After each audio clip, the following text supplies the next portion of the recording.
What's up, YouTube? Troy here. Thank you so much for tuning in. In this video, we're going to talk a little bit about intermittent fasting. If you haven't been living under a rock, you may have heard of this. And those of you who know me know that I employ it. I eat one meal a day, feel great doing it. Been doing it for 10 years now. And it's not for everyone, but I thought we could talk about it in this video. If you're on your body transformation journey, particularly if you're early in that journey and maybe struggling a little bit to sort of get control of your diet, this is something to consider. And something else to consider is that if you support me in spreading the word on health and fitness and the body transformation journey, I've walked the walk. And if you support me in sharing this message with others, smash that subscribe button. It doesn't cost you a thing, but it means the world to me. So, intermittent fasting. Have you ever heard, breakfast is the most important meal of the day, right? We've all heard that. What about the idea that frequent meals increase your metabolism? Okay, and I remember being told that early on in my journey, and I believed it. And I'm not sure if the science backs that up, but I'd love to hear your thoughts. And then finally, the time that the guy at the gas station grabs the Danish or the donut or whatever, and that psychological defense mechanism kicks in, and they say, "Oh, well, it's better than nothing, so that's why I'm getting this. It's better than nothing. Something is better than nothing." And is that necessarily true? Is that true? Is something better than nothing when something is bad and poisonous and sets you back from your goals? So my argument would be that nothing is actually better. The something is better than nothing argument is total BS. It's wrong. Nothing is better than something that's going to set you back. And so that's where fasting comes in, guys. So now the idea is, there are certain people that I talk to that perhaps fasting is not the best strategy for. All right. And a couple of those people would be, number one, women. A lot of the women that I talk to don't get the same type of benefit from the fasting that the men that I talk to. And the other group, and this can also include men, would be people who we consider to be hard gainers. People who are really struggling to put on body weight, muscle mass. And if that's important to you, then really, I'm thinking that probably more frequent feeding is going to be something that you're going to have to focus on. But really who I'm trying to speak to here is the people who are maybe struggling to lose a few pounds. Maybe they're dealing with some body fat. And you know what, guys? Eating less. Not to sound like a rocket scientist here, right? It takes a genius to figure out that if you're trying to lose some weight, you got to eat a little bit less. You got to figure out how to do that in a way that's right for you, because it's hard to do it. It's easy to say it. It's hard to do it. And fasting, intermittent fasting, is a way that we shrink our eating window. All right. We do this purposefully. We don't eat breakfast. Breakfast is not the most important meal of the day. The most important meal of the day is the one that you're eating, right? So if you think to yourself like, oh, breakfast, lunch, dinner. So like, why are we eating at those times? It's almost like it's societal programming. We're eating like, why do we eat breakfast, lunch, and dinner? What's the reason? Did your body come with a manual like a car does? Does it say you have to feed it at breakfast, lunch, and dinner at certain times? No, it doesn't say that. It's almost like we're doing that based on societal programming. And so you may encounter some resistance when you say you decide that you're going to stop eating breakfast. Maybe you're going to stop eating breakfast and lunch. So you may encounter resistance at home. Why aren't you eating breakfast, whatever, or at the workplace? Why aren't you eating lunch? And there's plenty of people who fast for religious reasons. So if you don't feel confident, and just either way, you're going to be a little weird, guys. To be successful on this journey, you got to be okay with being a little bit weird. But you could even just say I'm fasting. And if they want to press you, you could say I'm fasting for religious reasons, and then they'll leave you alone. But guys, fasting is a way, you shrink your window down a little bit there. And so you're doing good things for your body. I'm not a doctor, but I've heard that it's good to give your body a break from digesting every now and then. And so fasting does that. And gosh, this thing is getting in my eye. I'm like, why is it coming off my glasses today? Oh.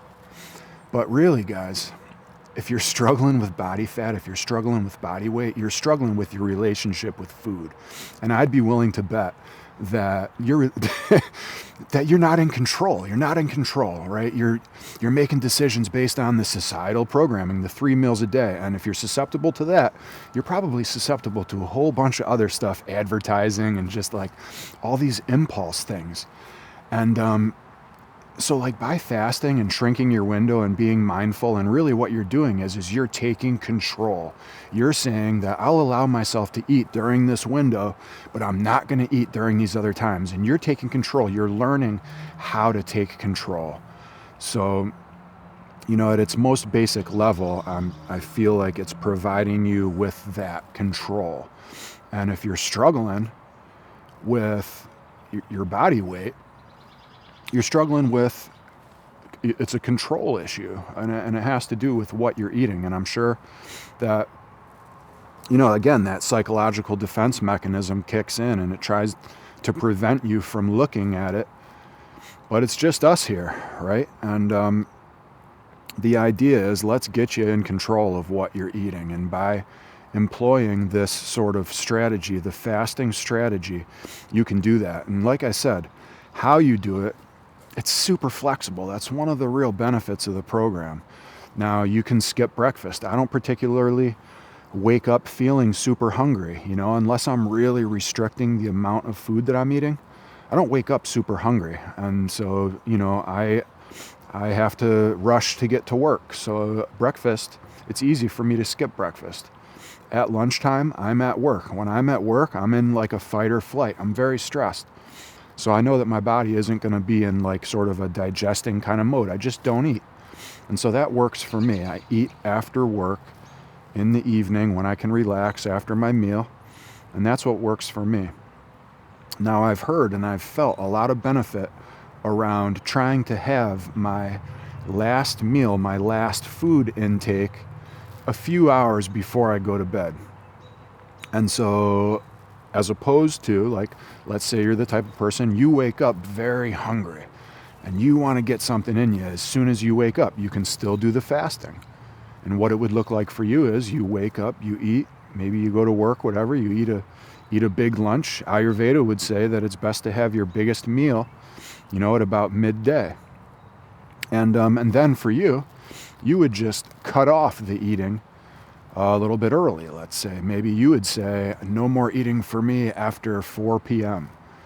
And do that.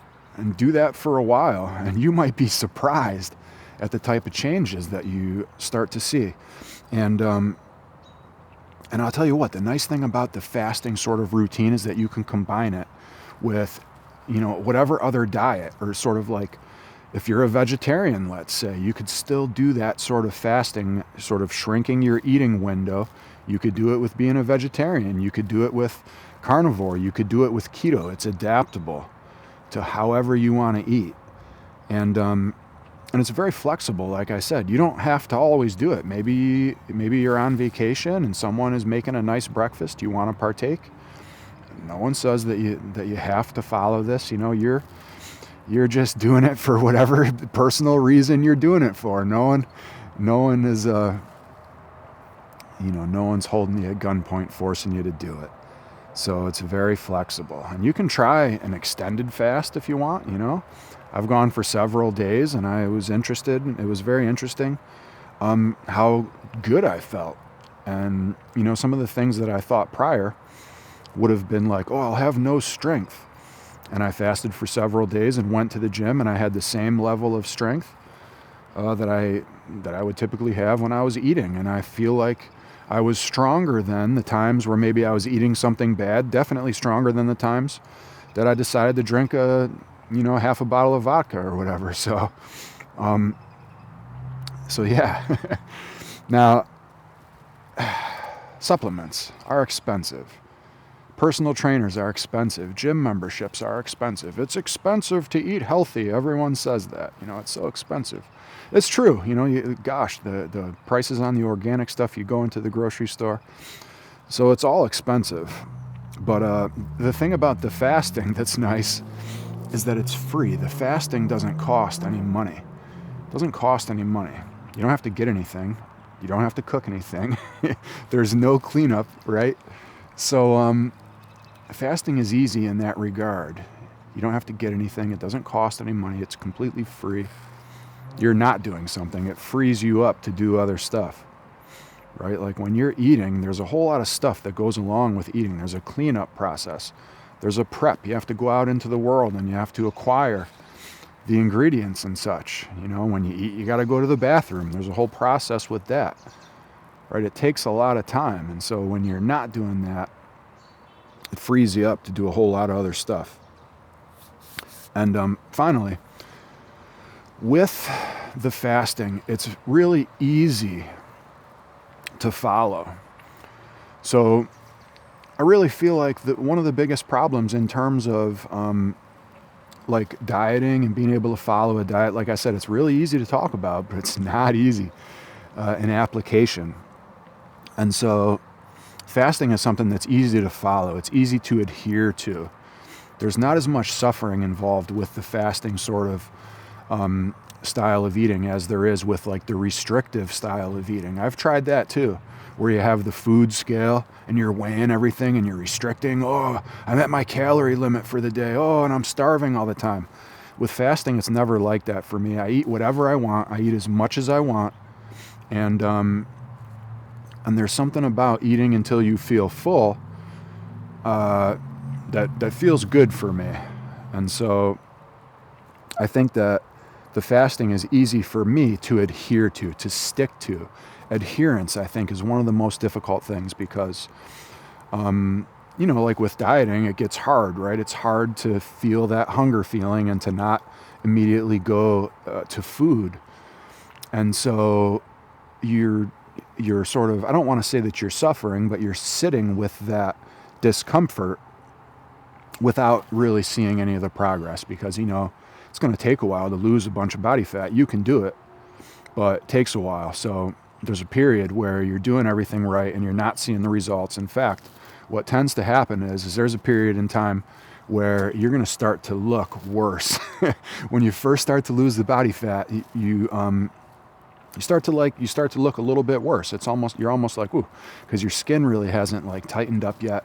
And so you almost look a little bit worse and you're like, oh, it's not working. I'm suffering so much. This sucks. You got to push through that. If you can push through that, your transformation is right on the other side of that. You got to trust me in this. But I want you to go there because once you go there, once you see that, once you feel that, you're going to become addicted to that. And then I'm going to flip you from consumer to provider. At least that's my goal. And then the nice thing about fasting is that it's really easy to explain to other people.